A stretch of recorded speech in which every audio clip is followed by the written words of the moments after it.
Okay, let's rock and roll. Good evening. My name is Bill Fletcher. Welcome to another webinar focusing on the conflict in the Western Sahara, that region in Northwest Africa that has been fighting for national self-determination since the 1970s. Tonight, we're going to look at the question of autonomy versus independence and what's really at stake in a debate which has increased in tempo particularly over the last year or so. And to help us explore this, we have two great guests who you saw being introduced as we were waiting to begin the program. We have our attorney, Caitlin Thomas, a former official with MINURSO, the United Nations organization in connection with the Western Sahara that was supposed to be overseeing the ceasefire between the Sahrawi forces under Polisario and the Moroccan government. And she was involved in the lead up to what was supposed to have been a referendum on the future of the Western Sahara. Also joining us is Dr. Stephen Zunes from the University of San Francisco, who is a co-author with Jacob Mundi of a major book on the Western Sahara, which has just had a second edition. And Professor Zunes has just returned from a visit to Algeria, where he went to the refugee camps of the Sahrawis in the southwestern part of the country, and was also in Algiers. And so we'll hear a little bit on that visit a little bit later in the program. Let me just open this with a couple of remarks. Well, actually, before I do that, let me thank the Institute for the Black World 21st Century and the Pan-African Unity Dialogue were co-sponsoring this webinar with the campaign to end the Moroccan occupation of the Western Sahara, which I co-coordinate. My apologies for not doing the introduction earlier. A few months ago, it was revealed that the Spanish government had essentially carried out a secret protocol with the Moroccan government, claiming to support the Moroccan proposal of autonomy. Now, this was running contrary to what the Spanish government had been saying up to that point, and had been running contrary to what most of the world has been saying, which is to recognize the issue of self-determination for the Sahrawi people in the former Spanish colony of the Western Sahara. Well, what's at stake here? Why has the United States also entered into this fray and speaking out of both sides of its mouth and implying that the idea of autonomy as opposed to national self-determination is somehow legitimate? Well, let's get into that in a discussion tonight. And so I want to welcome Caitlin and Stephen to the program. And I want to begin with asking you both to explain to our viewers and listeners, how do you explain these two proposals? There's a proposal that the Moroccan government is articulating regarding autonomy. There's a proposal of the government in exile of the Sahrawis, the Sahrawi Arab Democratic Republic, for self-determination and independence. What do we make of these two proposals, and what's at stake? Caitlin, let's start with you.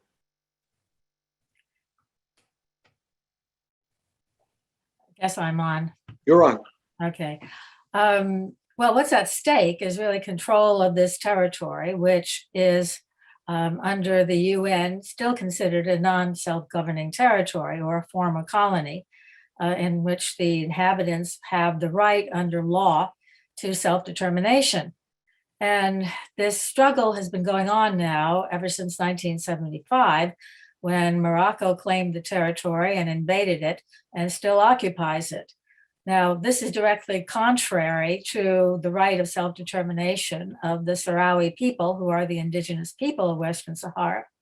So what's at stake here is whether the international community and the UN is going to continue to uphold the right of self-determination and allow for the people to decide for themselves whether they want to be a part of Morocco or an independent country, or whether they're going to disavow the legal rights of the inhabitants of Western Sahara and say that, no, the only option open to the people is autonomy within the state of Morocco.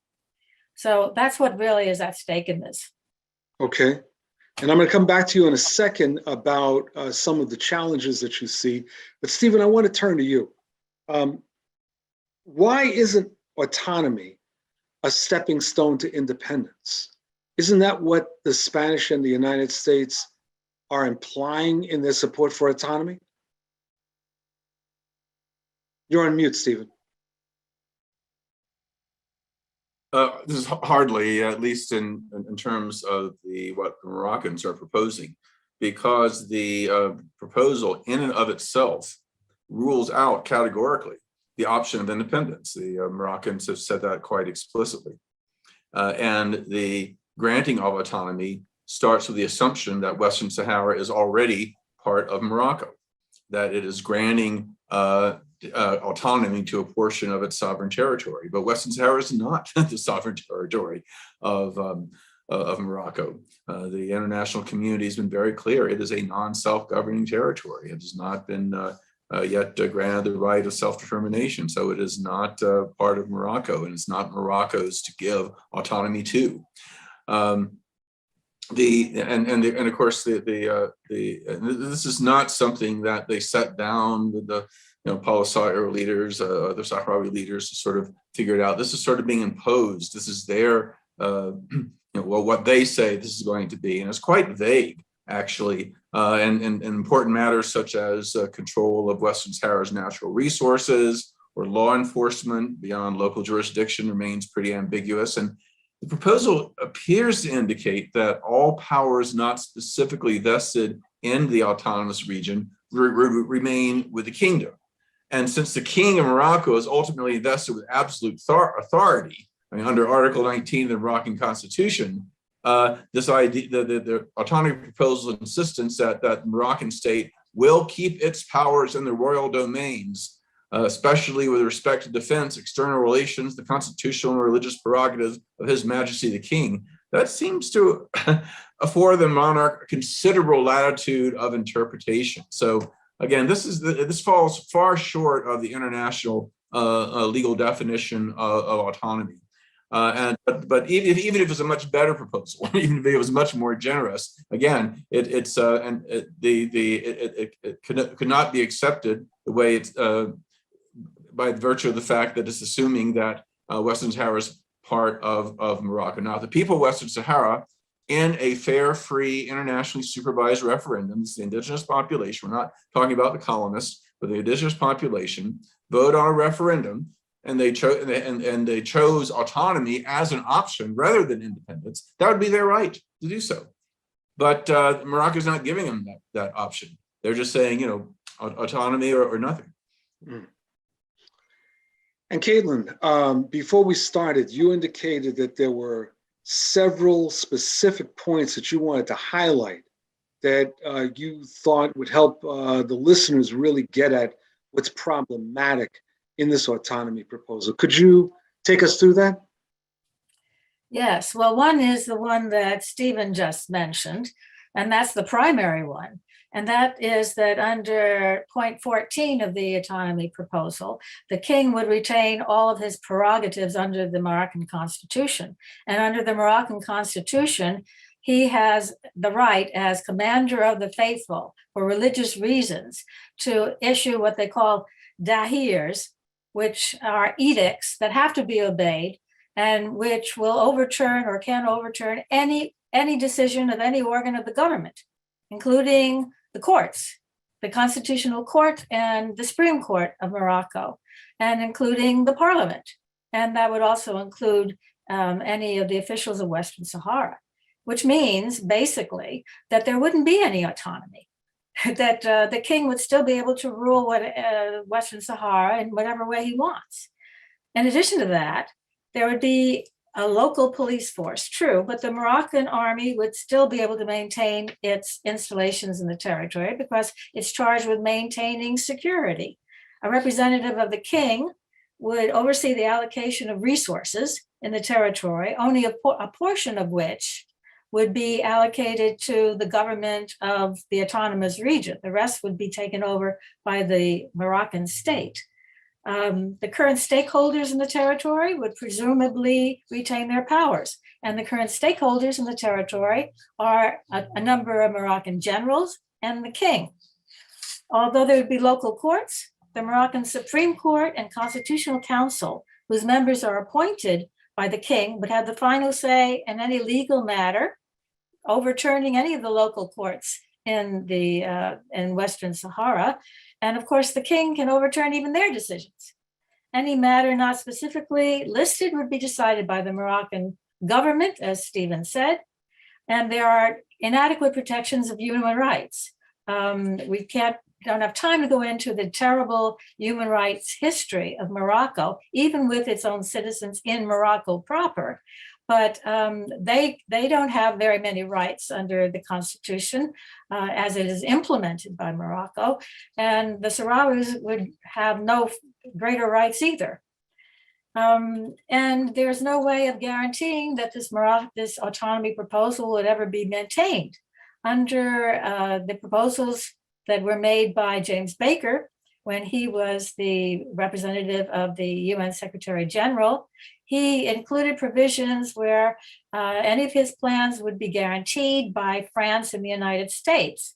Well, under this proposal, the autonomy proposal, it would just be a portion of the Moroccan constitution, which could be overturned at any time by the Moroccan people by their voting. And the most important is the one that Stephen mentioned, and I will mention again. This completely bypasses and denigrates the right of the people of Western Sahara to self-determination because it is forced on them. They have no right to decline it. Once it is negotiated by the parties, the people have to accept it. There's no way that they could say, no, we don't want it and we want independence instead.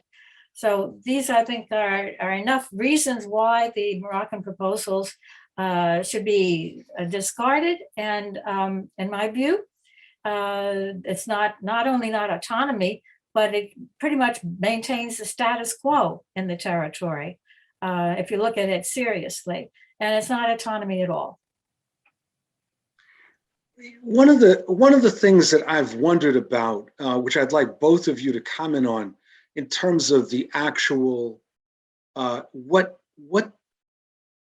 this could play out, is with all of these Moroccan settlers in the territory, how would independence or how would autonomy be able to play out in a way that wouldn't actually result in the domination by the settlers?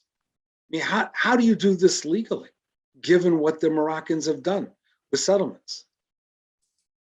Whoever would like to start. Sure. I mean, legally, each and every one of these settlers is there illegally. I mean, this is the same.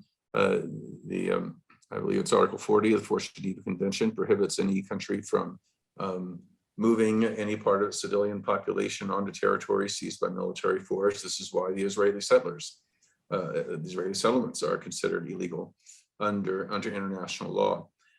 At the same time, the Polisario hasn't talked about expelling everybody. They'd be welcome to stay. One thing that's rather interesting is a lot of the settlers, it's unclear how many, but it could be as many as a third, are the Moroccan citizens. I mean, they're from within the internationally recognized boundaries of Morocco, but they're from the Tafaya region in the south. So ethnically, they're Sahrawis. That is, they speak the Hassaniya dialect. Culturally, in terms of the kinship system, and in terms of the food, clothing, history. I mean, they're much more like the Sahrawis in Western Sahara than they are with Moroccans, and that they would, presumably fit right in, and would be very much part of the society. What happens to in terms of the others? Again, that would be up for the government of Western Sahara to decide. But again, I haven't heard any of them talking about mass expulsions or anything along those lines. Yes, in Caitlin? fact, as a reaction to the Moroccan proposal of autonomy, the Polisario came out with its own proposal back in 2007, in which it offered to allow citizenship to any of the Moroccan settlers who wanted it after independence. Now, they wouldn't be able to vote on independence and self-determination, because that should be only the indigenous Sahrawis who have that right.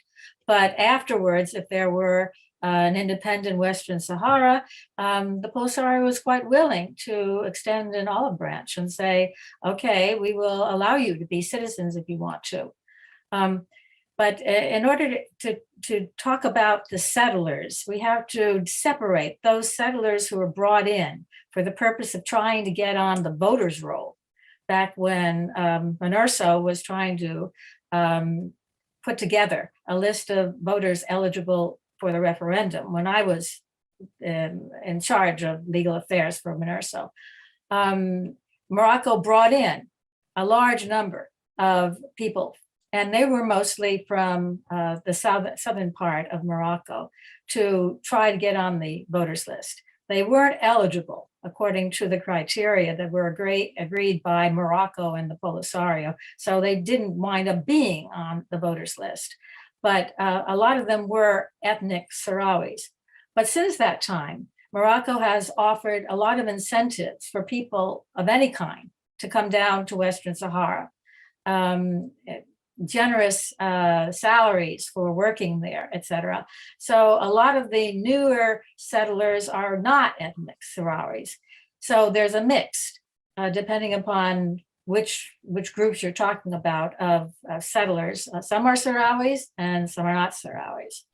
Let me just add briefly that the vast majority, the Moroccan settlers are not there for ideological reasons. This is not like some of the Israeli settlers, for example. They're there because they have these incredible financial incentives to do so. Many still own their homes in Casablanca or Tangier or whatever. They're down there to make some money and send it back to relatives, and presumably would when they retire would want to go back to where most of their family is. These Moroccans are not ideologically committed to staying. And it would not, again, this is very different than what you'd find among some of the right-wing Israeli settlers. Now, thank you both for that. And so both of you have been to the region at different points. And Stephen, you just recently, very recently returned from a trip. And I'm curious, when we look at the way that governance functions in the Moroccan occupied territories compared to the zones controlled by the Sahrawi Arab Democratic Republic and the refugee camps in Algeria, what can we see in terms of how does governance look, and what conclusions could one draw about a future Western Sahara that's either under Moroccan domination or is under the Sahrawi Arab Democratic Republic? Caitlin, do you want to start before we jump into to Stephen? Yes. Well, if you want to look at what the government of an independent Western Sahara would look like, you can look at what the government of the Sahrawi Arab Democratic Republic, which is the government in exile of the Sahrawis, what that government is like. Now, that government has been recognized as a state by a number of different countries in the world. So it already has a lot of the attributes of statehood itself. Now, I have spent many visits there, and worked extensively with a lot of the lawyers there. So I know very well what their government is like. And it is basically a democratic system of government where people vote on members of a parliament, And they also vote on the head of state. And more recently, people from the occupied territories have been allowed to vote on the president and officials and on policy in Western Sahara. They give a great deal of freedom and rights to women, in fact, more so than any other country I've ever been to in an Arab Muslim world. And women have key positions in the government on mostly on the local level. Most government officials happen to be women on the local level, and they also have attained some positions of high rank in the Polisario and in the SADR government. There are at least two representatives of the SADR who are ambassadors to important states. One is Germany, one is Sweden, and the ambassador to the UN Human Rights Council in Geneva is also a woman. And women have high echelon positions throughout the government.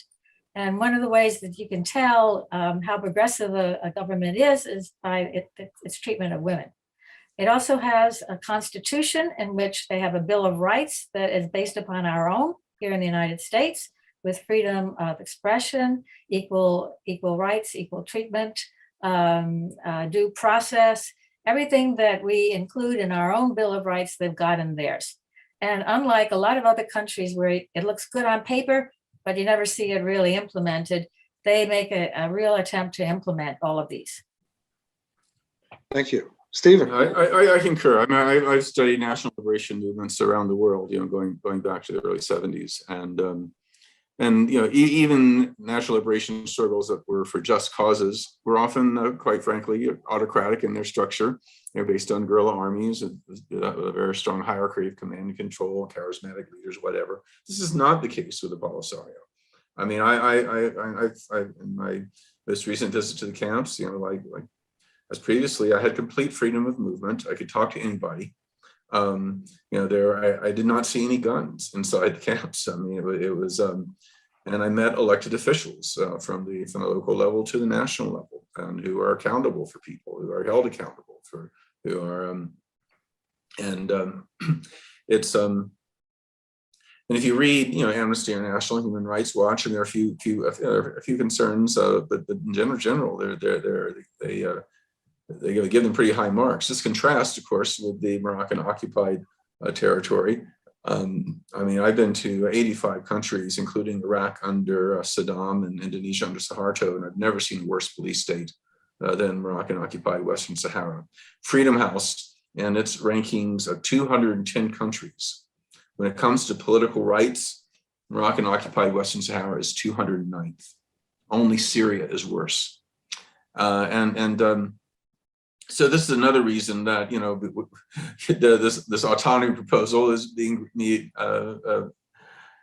with quite a few skepticism, or quite a bit of skepticism. I mean, this is an authoritarian centralized state, and authoritarian centralized states don't have a great record with autonomy. Think about Ethiopia granting autonomy to the former British colony of Eritrea if it could be incorporated into Ethiopia. And of course, that autonomy was rescinded in 1961, and there was a long, bloody war. And I mean, it was a horrific, situation. Similar, we saw how Milosevic rescinded Kosovo's autonomy unilaterally, and again leading to a bloody war. And this really, for quite frankly, I don't think one can trust the Moroccan government given the level of repression that they have, and it is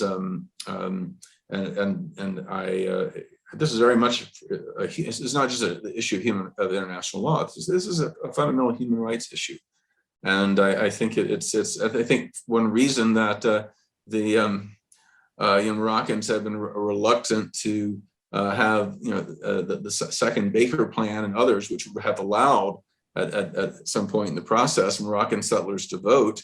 Despite them outnumbering the indigenous population, they were afraid that even they might vote for independence, simply because the Sahrawis have a much better system of government, not just in terms of level of democracy, but actually I think in terms of functionality. The Moroccan regime is having a really hard time meeting the basic needs of their people, despite being a middle-income country, whereas the Sahrawis, despite the very serious scarcity they have as refugees, have done actually a pretty impressive job in terms of all sorts of things. For example, education at the second highest literacy rate in all of Africa, for example, and despite the shortages of food and others, the medical system and other things are again quite impressive, again, given the desperate conditions that they have. And you can imagine what they might do if they actually had a functioning state and they could control their own country with its rich resources. And it's worth mentioning that there's been a lot of misinformation about the Polisario and the SADR and the kind of government and conditions that are there that have been spread primarily by Morocco. And these are absolutely not true. The things that some people have said, that there would be a security problem if there were an independent Western Sahara, or that the government wouldn't be able to manage a state and it would be a failed state, et cetera. And you don't have to listen to me or Stephen about this, because two of the very highest ranking Americans who were representatives of the UN Secretary General to Western Sahara, Ambassador Ross and James Baker, both have agreed about this. And I could read something that I think that is useful to read about what James Baker said about it.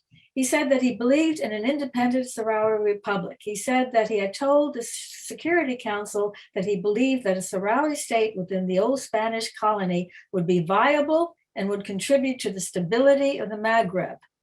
And he also said in an interview with PBS interviewer Michel Hussein on Wide Angle on August 19th, 2004, that he agreed with Hussein's observation that the Sahrawis had a, quote, sophisticated society with a 95% literacy rate, despite the fact that they were living in refugee camps, and a democratic form of government that offered women a, quote, very prominent role, something that was, quote, extraordinary in the Arab and Muslim world. When Baker was asked whether that was not a society that should be championed, he replied, from the rights of all people to self-determination, the answer to your question is yes. And similar statements have been made by Christopher Ross about the viability of the government of this SADR to govern a Western Sahara, and debunking some of the misinformation that's been spread by Morocco. One of the viewers asked a question about European and American investments in Western Sahara. I wanted to ask, I'd like you to, any comments on that, but I wanted to relate that to what may seem like a very naive question. What explains Spain and the United States and some African countries favoring the autonomy proposal when the autonomy proposal, in effect, if I'm understanding correctly, runs against everything that the United Nations has ever said about decolonization? So what explains any of this? Or are there multiple explanations? One, I think it is, for some people, I think, I can't speak for any of these particular countries, but that when you had one side saying independence and one side saying incorporation, that, well, how about autonomy? That seems like a reasonable compromise. And those of us who studied conflict resolution professionally, I mean, that on paper that seems rather logical when you're at an impasse like that, to find that kind of third way.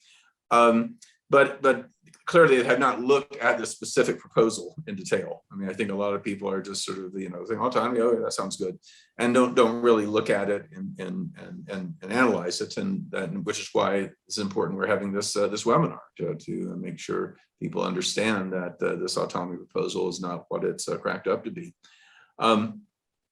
And also, again, put it in the context that this is an act of self-determination. It's up to the Sahrawis to decide whether they want to be autonomous under Moroccan sovereignty or independent. Another factor, I think, in African states, quite frankly, is there's been a lot of pressure, particularly from France, the colonial power, which has an enormous amount of economic and other leverage over many of its former colonies, and they have they've given some heavy-handed pressure on these countries to rescind some of them their earlier recognition of the independent Western Saharan state, and to adopt this position. But I think when it comes to the United States, I mean, I think a lot of it has to do with geopolitics. The same reason we opposed self-determination in Western Sahara back in 1975 and pressured Spain to allow Morocco to take over. The same reason that we have supported Israel or Indonesia regarding their occupation. So the United States is quite willing to overlook international law in order to support the prerogatives of an allied nation, even if they violate fundamental international legal norms. And frankly, I think supporting the autonomy proposal is kind of a face-saving way by various countries to pretend that they want to see progress on the issue, and to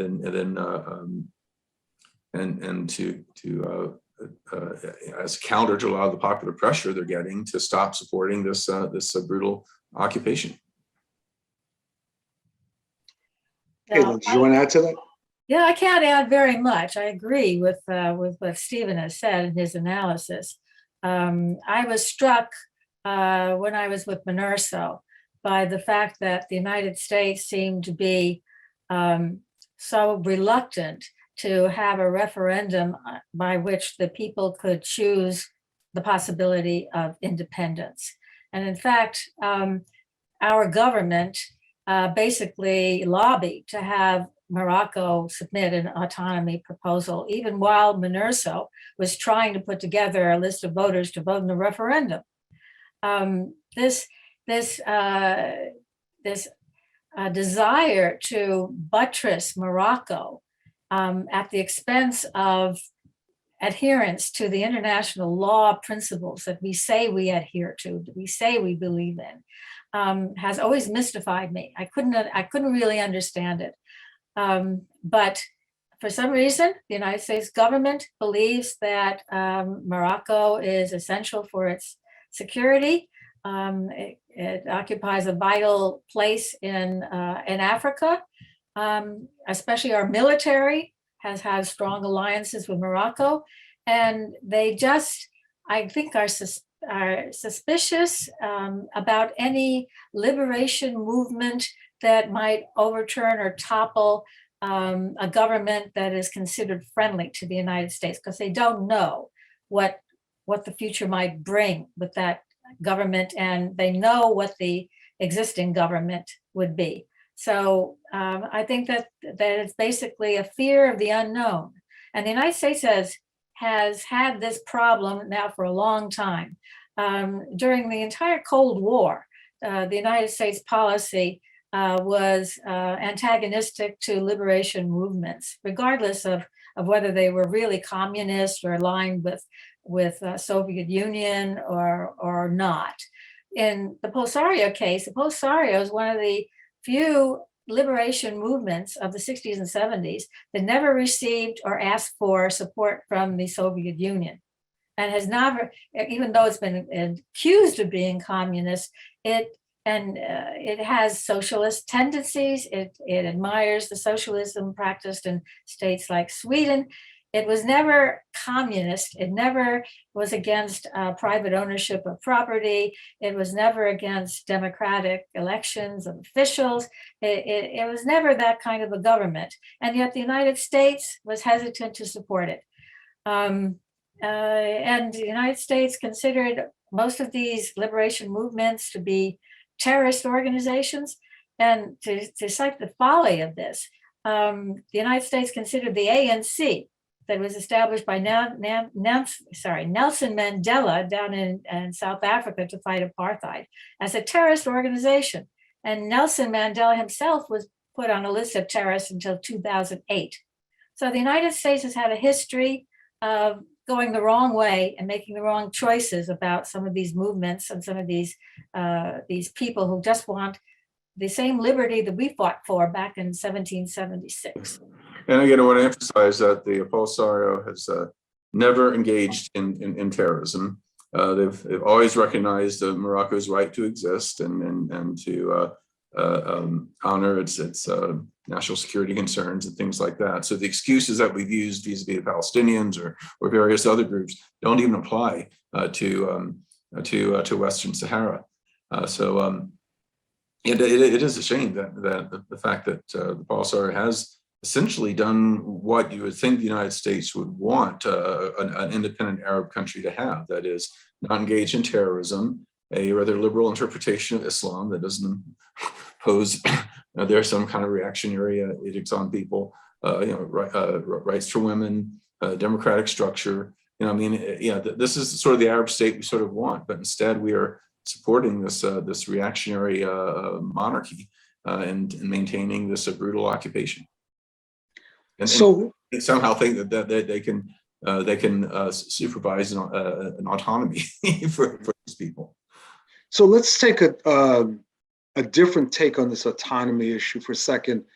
The fact that the United States has not played a positive role in this comes as no surprise. As was pointed out, it has generally been in opposition to national liberation struggles. But what has been striking is that even in the Arab world, there are sharp differences on the question of Western Sahara. In the last few years, I've encountered interesting divisions within the labor movement in North Africa, for example, around the issue of Western Sahara. I had a discussion a few months back with a good friend of mine who is an Arab progressive who was not at all sanguine on Polisario and basically felt that the demand for independence was balkanizing North Africa.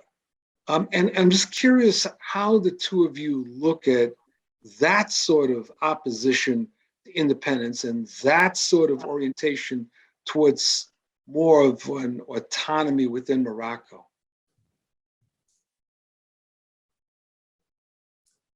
I think the Arab states supporting Morocco is pretty obvious. This is another autocracy that seeks to maintain the status quo. They don't want the threat of a good example of a progressive, a democratic Arab state.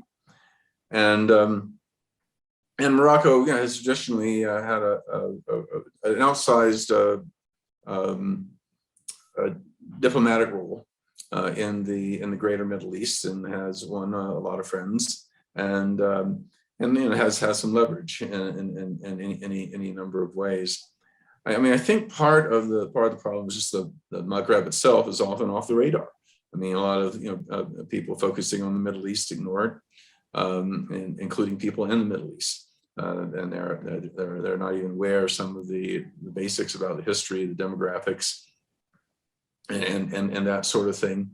I think the way that the king was able to co-opt socialist and communist parties in Morocco to support, the takeover, and the fact that it may have influenced, some progressive intellectuals in the Arab world to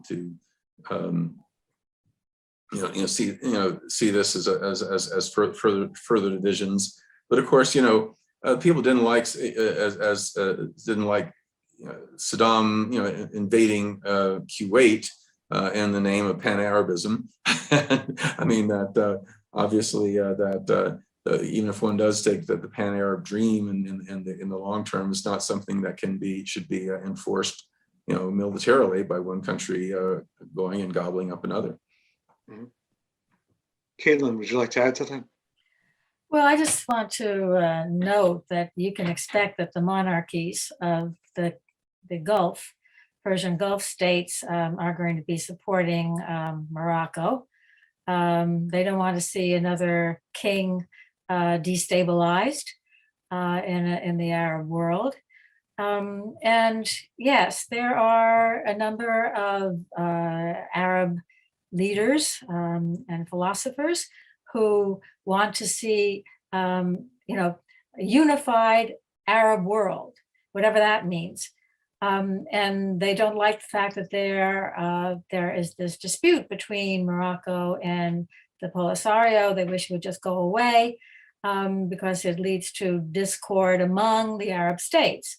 However, I wonder whether they would hold the same opinion if it was their state that was fighting for independence against an illegal occupier.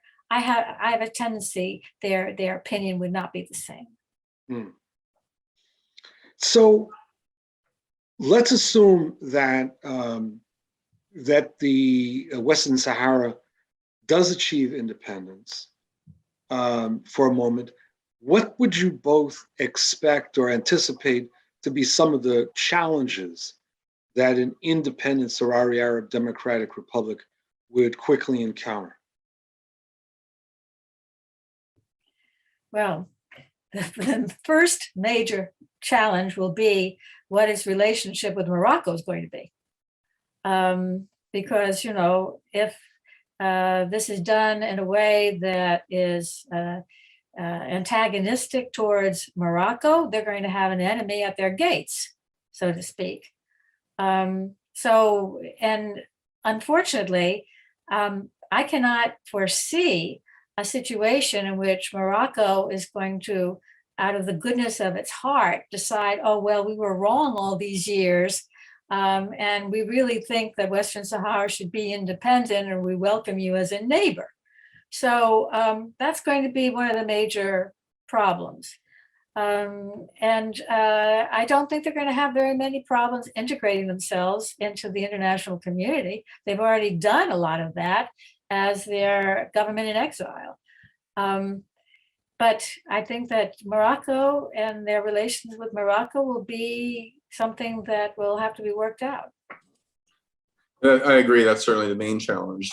I think in certain ways, because they have been a proto-state for so many, going almost 50 years now, that the actual transition to independence, I believe, will actually be smoother than the vast majorities of successful national liberation struggles.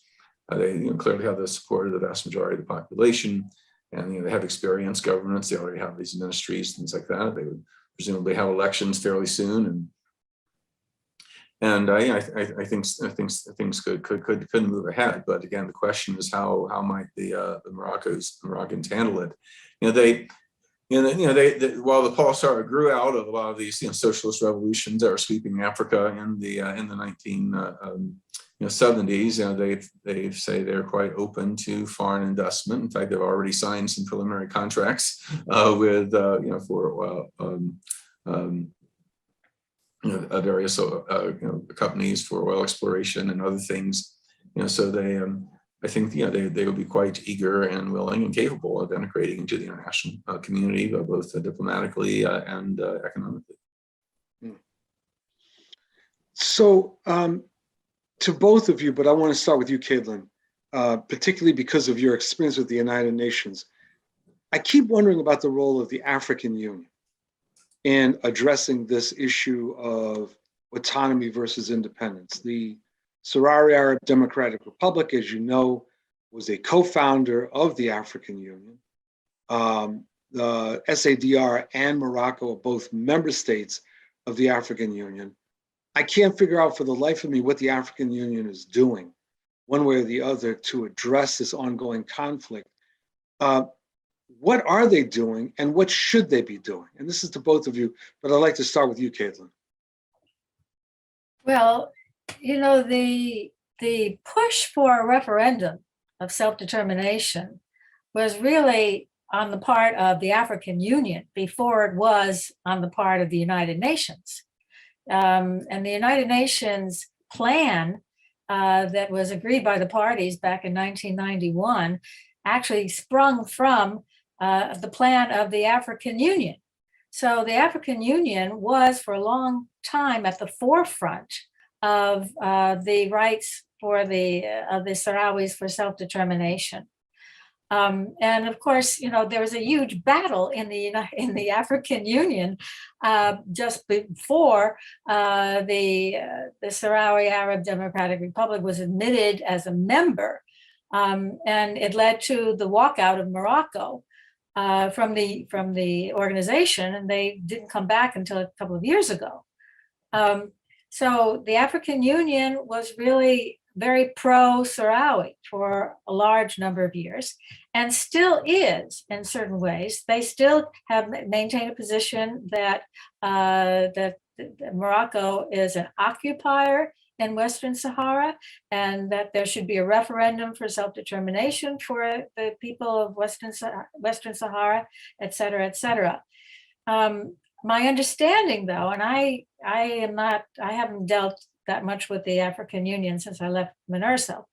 My understanding is, however, that Morocco has been trying to whittle away of the support of the members of the African Union little by little since it rejoined the membership. And I would have hoped that the African Union would have taken a firm stand saying, if you want to be a member, you have to agree that the people have the right to self-determination and a right to this referendum, which they didn't do. They didn't go so far as to do that. And I think they should have done that. So I think the African Union, in my view, is trying to walk a tightrope between totally antagonizing one of its members, Morocco, and adhering to its principles and the policy that has held all of these years that has been pro-Sahrawi.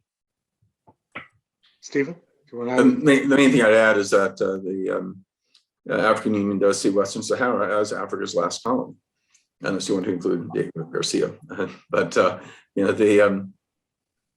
it is in the charter of the original Organization for African Unity, as well as the AU, that they recognize as that even the most arbitrary of colonial boundaries that cannot be changed unilaterally, that they cannot be changed by force, and that this is a non-self-governing territory, and be a very, very bad precedent for a colony not to be given the right of self-determination, given that virtually all of these African states were themselves colonies until a fairly recent time historically.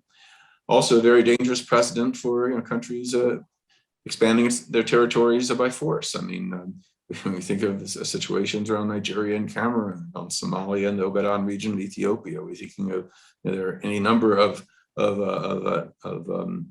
conflicts, either currently or dormant, that could flare up again, potentially if Morocco is able to get away with it. So the African Union, despite some individual members for various economic or other reasons, wanting to somewhat lean towards Morocco on this, I think as an organization, they'd be pretty darn uncomfortable with this so-called autonomy plan going through without the option of independence.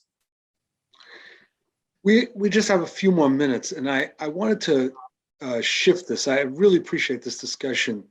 I want to shift this to ask something that's been gnawing at me. Where do the Abraham Accords, so-called, fit in all of this discussion about autonomy? And I'm interested in what the two of you think about that, about this issue of the Abraham Accords, and is the U.S., it was Trump's recognition of the annexation, was that essentially a giveaway in connection with the Abraham Accords? Do the Abraham Accords explain any of the attitudes of some of these countries, both in the Arab world, but also in Europe, towards autonomy? Really, the United States and Israel are really the only ones who are making a big deal about the Abraham Accords, because it really doesn't mean much. I mean, Bahrain and Sudan and